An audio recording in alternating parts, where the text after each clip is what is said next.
اعوذ باللہ من الشیطان الرجیم بسم اللہ الرحمن الرحیم وَلِلَّهِ الْأَسْمَاءُ الْحُسْنَى فَادْعُوهُ بِهَا وَذَرُوا الَّذِينَ يُلْحِدُونَ فِي أَسْمَائِهِ سَيُجْزَوْنَ مَا كَانُوا يَعْمَلُونَ۔ وَلِلَّهِ، اور اللہ کے لیے ہیں، اسماء الحسنى، اچھے نام، فَادْعُوهُ بِهَا، پس اس کو پکارو ان سے، وَذَرُوا الَّذِينَ، اور چھوڑ دو ان لوگوں کو جو یلحدون کج روی کرتے ہیں، فی اسمائہ، اس کے ناموں میں، سیجزون، ان قریب وہ بدلہ پائیں گے، ما کانوا یعملون، جو وہ کرتے تھے۔ خلاصہ تفسیر، اور اچھے اچھے مخصوص نام اللہ ہی کے لیے خاص ہیں، سو ان ناموں سے اللہ ہی کو موسوم کیا کرو، اور دوسروں پر ان ناموں کا اطلاق مت کیا کرو، بلکہ ایسے لوگوں سے تعلق بھی نہ رکھو جو اس کے مذکورہ ناموں میں کج روی کرتے ہیں، اس طرح سے کہ غیر اللہ پر ان کا اطلاق کرتے ہیں، جیسا وہ لوگ ان کو معبود اور الہ اعتقاد کے ساتھ کہتے ہیں۔ ان لوگوں کو ان کے کیے کی ضرور سزا ملے گی۔ معارف و مسائل، پچھلی آیات میں اہل جہنم کا ذکر تھا، جنہوں نے اپنی عقل و حواس کو اللہ تعالیٰ کی نشانیوں کے دیکھنے، سننے اور سمجھنے، سوچنے میں صرف نہیں کیا، اور آخرت کی دائمی اور لازوال زندگی کے لیے کوئی سامان فراہم نہیں کیا، جس کا نتیجہ یہ ہو گیا کہ وہ خدا داد عقل و بصیرت کو ضائع کر کے ذکر اللہ کے ذریعے اپنے نفس کی اصلاح و فلاح سے غافل ہو گئے، اور جانوروں سے زیادہ گمراہی اور بے وقوفی میں مبتلا ہو گئے۔ مذکورہ آیت میں ان کے مرض کا علاج اور درد کی دوا بتلائی گئی ہے کہ وہ اللہ تعالیٰ سے دعا اور ذکر اللہ کی کثرت ہے۔ فرمایا وَلِلَّهِ الْأَسْمَاءُ الْحُسْنَى فَادْعُوهُ بِهَا، یعنی اللہ ہی کے لیے ہیں اچھے نام، تو تم پکارو اس کو انہی ناموں سے۔ اسماء حسنہ کی تشریح، اچھے نام سے مراد وہ نام ہیں جو صفات کمال کے اعلیٰ درجے پر دلالت کرنے والے ہیں، اور ظاہر ہے کہ کسی کمال کا اعلیٰ درجہ جس سے اوپر کوئی درجہ نہ ہو سکے، وہ صرف خالق کائنات جل وعلا شان ہوئی کے حاصل ہے، اس کے سوا کسی مخلوق کو یہ مقام حاصل نہیں ہو سکتا، کیونکہ ہر کامل سے دوسرا شخص اکمل اور فاضل سے افضل ہو سکتا ہے۔ فوق کل ذی علم علیم کا یہی مطلب ہے کہ ہر ذی علم سے بڑھ کر کوئی دوسرا علیم ہو سکتا ہے۔ اسی لیے اس آیت میں ایسی عبارت اختیار کی گئی جس سے معلوم ہو کہ یہ اسماء حسنہ صرف اللہ ہی کی خصوصیت ہے، دوسروں کو حاصل نہیں۔ فَادْعُوهُ بِهَا، یعنی جب معلوم ہو گیا کہ اللہ تعالیٰ کے اسماء حسنہ ہیں اور وہ اسماء اسی کی ذات کے ساتھ خاص ہیں، تو لازم ہے کہ اللہ تعالیٰ ہی کو پکارو، انہی اسماء حسنہ کے ساتھ پکارو۔ پکارنا یا بلانا دعا کا ترجمہ ہے، اور دعا کا لفظ قرآن میں دو معنی کے لیے استعمال ہوتا ہے۔ ایک اللہ تعالیٰ کا ذکر، اس کی حمد و ثنا، تسبیح و تمجید کے ساتھ، دوسرے حاجات و مشکلات کے وقت اللہ تعالیٰ سے اپنی حاجت طلب کرنا، اور مصائب و آفات سے نجات اور مشکلات کی آسانی کی درخواست کرنا۔ اس آیت میں فَادْعُوهُ بِهَا کا لفظ دونوں معنی کو شامل ہیں، تو معنی آیت کے یہ ہوئے کہ حمد و ثنا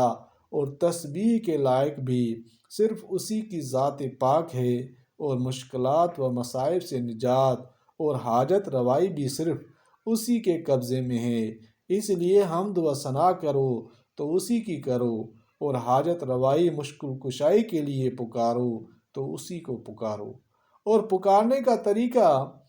بھی یہ بتلا دیا کہ انہی اسماء حسنہ کے ساتھ پکارو جو اللہ تعالیٰ کے لیے ثابت ہیں۔ دعا کے بعض آداب، اس لیے اس آیت سے دو ہدایتیں امت کو ملیں، ایک یہ کہ اللہ تعالیٰ کے سوا کوئی ذات حقیقی حمد و ثنا یا مشکل کشائی اور حاجت روائی کے لیے پکارنے کے لائق نہیں۔ دوسرے یہ کہ اس کے پکارنے کے لیے بھی ہر شخص آزاد نہیں کہ جو الفاظ چاہے اختیار کر لے، بلکہ اللہ تعالیٰ نے اپنے فضل و کرم سے ہمیں وہ الفاظ بھی بتلا دیے ہیں جو اس کے شایان ہیں، اور ہمیں پابند کر دیا کہ انہی الفاظ کے ساتھ اس کو پکاریں، اپنی تجویز سے دوسرے الفاظ نہ بدلیں، کیونکہ انسان کی قدرت نہیں کہ تمام پہلوؤں کی رعایت کر کے شایع نشان الفاظ بنا سکے۔ بخاری و مسلم نے ابو ہریرہ رضی اللہ تعالیٰ عنہ سے روایت کی ہے کہ رسول اللہ صلی اللہ علیہ وسلم نے فرمایا کہ اللہ تعالیٰ کے 99 نام ہیں، جو شخص ان کو محفوظ کر لے وہ جنت میں داخل ہو گیا۔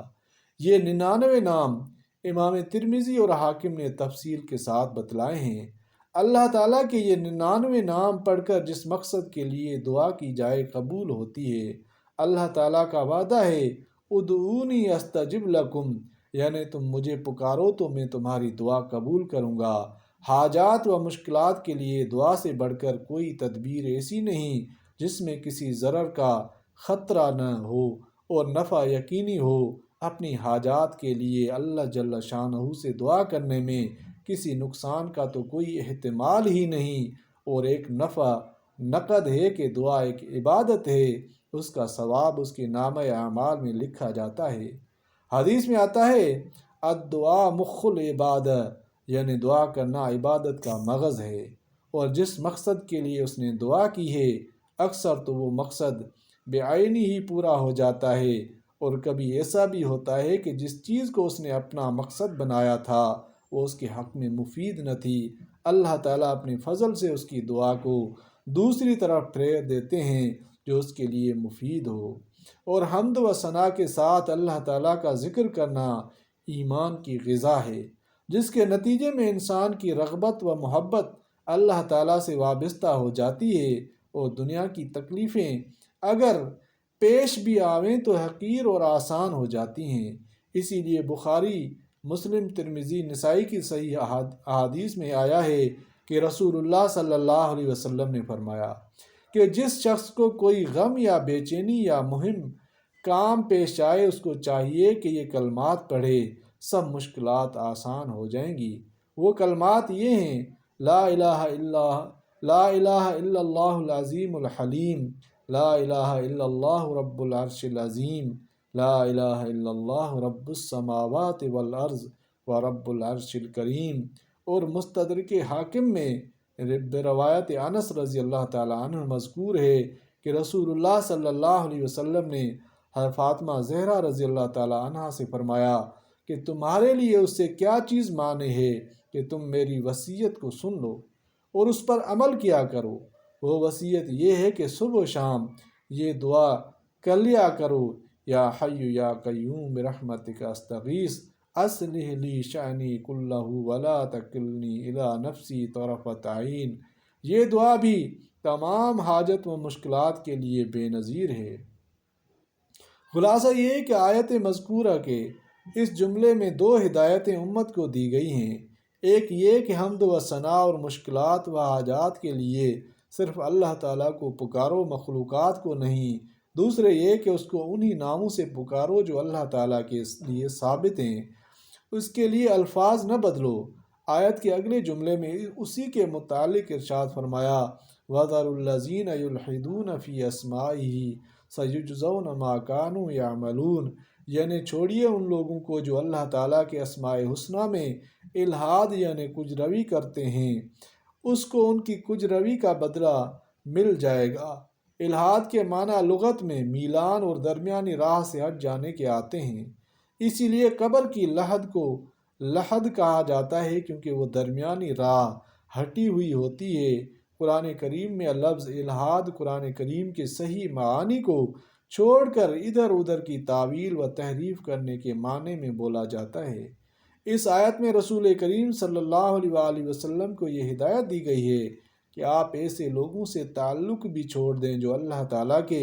اسماء حسنہ میں الحاد یعنی تعریف اور کج روی سے کام لیتے ہیں۔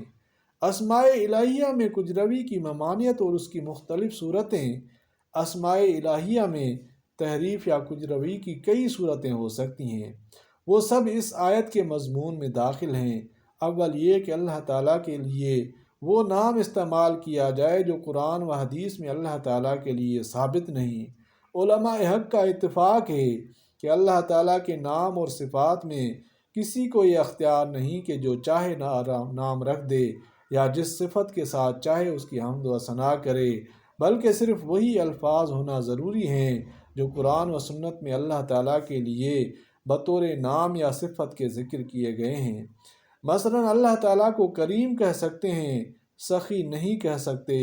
نور کہہ سکتے ہیں، ابیض نہیں کہہ سکتے، شافی کہہ سکتے، طبیب نہیں کہہ سکتے، کیونکہ یہ دوسرے الفاظ منقول نہیں، اگرچہ انہی الفاظ کے ہم معنی ہیں۔ دوسری صورت الہاد فی الاسماء کی یہ ہے کہ اللہ تعالیٰ کے جو نام قرآن و سنت سے ثابت ہیں ان میں سے کسی نام کو نامناسب سمجھ کر چھوڑ دے، اس کا بے ادبی ہونا ظاہر ہے۔ کوئی شخص کسی شخص کو اللہ تعالیٰ کے مخصوص نام سے موسوم یا مخاطب کرنا جائز نہیں۔ تیسری صورت یہ ہے کہ اللہ تعالیٰ کے مخصوص ناموں کو کسی دوسرے شخص کے لیے استعمال کرے، مگر اس میں یہ تفصیل ہے کہ اسماء الحسنی میں سے بعض نام ایسے بھی ہیں جن کو خود قرآن و حدیث میں دوسرے لوگوں کے لیے بھی استعمال کیا گیا ہے، اور بعض وہ ہیں جن کو سوائے اللہ تعالیٰ کے اور کسی کے لیے استعمال کرنا قرآن و حدیث سے ثابت نہیں۔ تو جن ناموں کا استعمال غیر اللہ کے لیے قرآن و حدیث سے ثابت ہے، وہ نام تو اوروں کے لیے بھی استعمال ہو سکتے ہیں، جیسے رحیم، رشید، علی، کریم، عزیز وغیرہ، اور اسماء الحسنی میں سے وہ نام جن کا غیر اللہ کے لیے استعمال کرنا قرآن و حدیث سے ثابت نہیں، وہ صرف اللہ تعالیٰ کے لیے مخصوص ہیں، ان کو غیر اللہ کے لیے استعمال کرنا الہاد مذکور میں داخل اور ناجائز و حرام ہے، مثلا رحمان، سبحان، رزاق، خالق، غفار، قدوس وغیرہ۔ پھر ان مخصوص ناموں کو غیر اللہ کے لیے استعمال کرنا اگر کسی غلط عقیدے کی بنا پر ہے کہ اس کو ہی خالق یا رازق سمجھ کر ان الفاظ سے خطاب کر رہا ہے، تب تو ایسا کہنا کفر ہے۔ اور اگر عقیدہ غلط نہیں، محض بے فکری یا بے سمجھی سے کسی شخص کو خالق، رازق یا رحمان سبحان کہہ دیا تو یہ اگرچہ کفر نہیں مگر مشرکانہ الفاظ ہونے کی وجہ سے گناہ شدید ہے۔ افسوس ہے کہ آج کل عام مسلمان اس غلطی میں مبتلا ہیں۔ کچھ لوگ تو وہ ہیں جنہوں نے اسلامی نام ہی رکھنا چھوڑ دیے، ان کی صورت و سیرت سے تو پہلے بھی مسلمان سمجھنا ان کا مشکل تھا، نام سے پتہ چل جاتا تھا، اب نئے نام انگریزی طرز کے رکھے جانے لگے۔ لڑکیوں کے نام خواتین اسلام کی طرز کے خلاف خدیجہ، عائشہ، فاطمہ کے بجائے نسیم، شمیم، شہناز، نجمہ، پروین ہونے لگے۔ اس سے زیادہ افسوسناک یہ ہے کہ جن لوگوں کے اسلامی نام ہے عبد الرحمن، عبد الخالق، عبد الرزاق، عبد الغفار وغیرہ، ان میں تخفیف کا یہ غلط طریقہ اختیار کر لیا گیا کہ صرف آخری لفظ ان کے نام کی جگہ پکارا جاتا ہے۔ رحمان، خالق، رزاق، غفار کا خطاب انسانوں کو دیا جا رہا ہے، اور اس سے زیادہ غضب کی بات یہ ہے قدرت اللہ کو اللہ صاحب اور قدرت خدا کو خدا صاحب کے نام سے پکارا جاتا ہے۔ یہ سب ناجائز و حرام اور گناہ کبیرہ ہے۔ جتنی مرتبہ یہ لفظ پکارا جاتا ہے اتنی ہی مرتبہ گناہ کبیرہ کا ارتکاب ہوتا ہے، اور سننے والا بھی گناہ سے خالی نہیں رہتا۔ یہ گناہ بے لذت اور بے فائدہ ایسا ہے جس کو ہمارے ہزاروں بھائی اپنے شب و روز کا مشغلہ بنائے ہوئے ہیں، اور کوئی فکر نہیں کرتے کہ اس ذرا سی حرکت کا انجام کتنا خطرناک ہے، جس کی طرف آیت مذکورہ کے آخری جملے میں تنبیہ فرمائی گئی ہے، سَيُجْزَوْنَ مَا كَانُوا يَعْمَلُونَ، یعنی ان کو اپنے کیے کا بدلہ دیا جائے گا۔ اس بدلے کی تعین نہیں کی گئی، اس ابہام سے عذاب شدید کی طرف اشارہ ہے۔ جن گناہوں میں کوئی دنیوی فائدہ یا لذت و راحت ہے، ان میں تو کوئی کہنے والا یہ بھی کہہ سکتا ہے کہ میں اپنی خواہش یا ضرورت سے مجبور ہو گیا، مگر افسوس یہ ہے کہ آج مسلمان ایسے بہت سے فضول گناہوں میں بھی اپنی جہالت یا غفلت سے مبتلا نظر آتے ہیں، جن میں نہ دنیا کا کوئی فائدہ ہے، نہ ادنا درجے کی کوئی راحت و لذت ہے۔ وجہ یہ ہے کہ حلال و حرام اور جائز و ناجائز کی طرف دھیان ہی نہیں رہا، نعوذ باللہ منہ۔ اللہ تعالیٰ گناہوں سے بچنے اور قرآن پاک اور اسلامی احکام کو سمجھنے اور عمل کرنے کی توفیق عطا فرمائے، آمین یا رب العالمین۔